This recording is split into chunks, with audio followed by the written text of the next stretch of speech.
Welcome back to the Young Professionals Survival Guide, a series where I share the career advice I wish someone had given me earlier.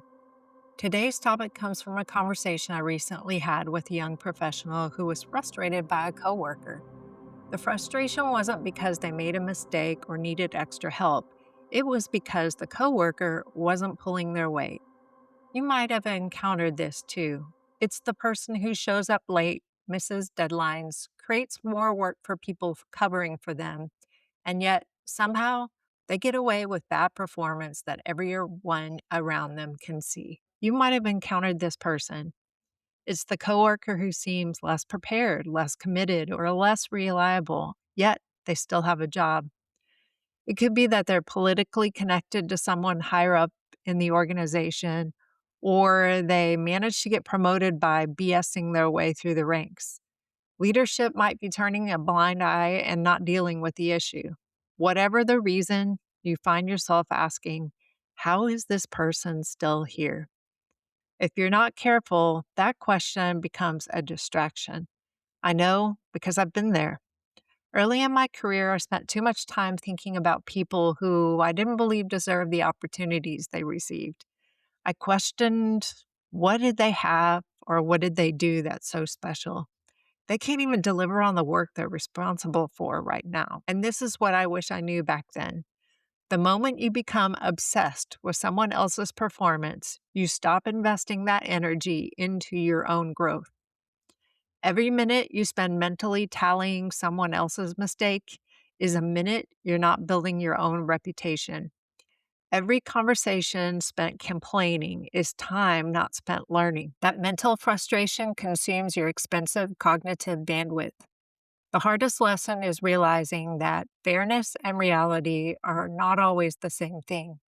You might be right in pointing out that someone isn't pulling their weight or they're getting treated differently, and that your leaders aren't handling the situation well. But none of those things immediately change the situation. This is where you might get stuck. You might become too emotionally invested in expending mental energy on a problem you can't control. Instead of asking, why are they getting away with this? Ask yourself, what can I control here? And the answer is you. You control the quality of your work, your reliability, your professionalism, the relationships and reputation you build. Those things matter. Here's what you might not realize. People are noticing more than you might think. It may not be immediate or publicly, and it might not be as fast as you like, but they notice. They notice who to trust, who stays focused when everyone else is complaining. They see who solves problems instead of creating them.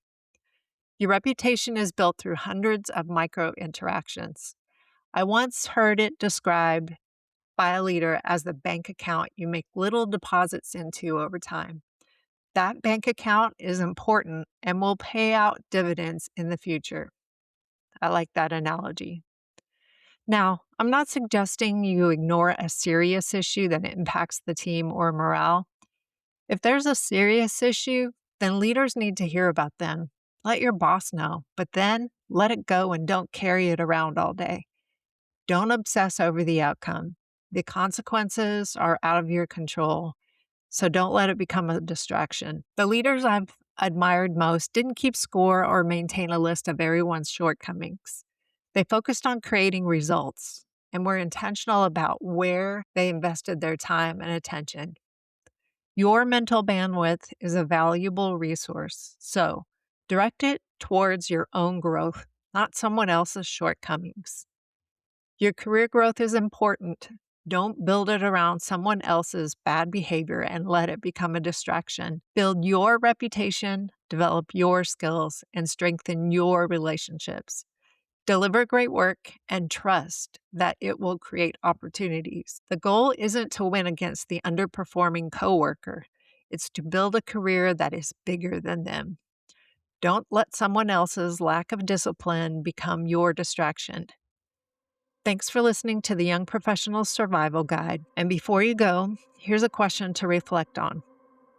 How much mental energy did you spend this week thinking about someone else's performance?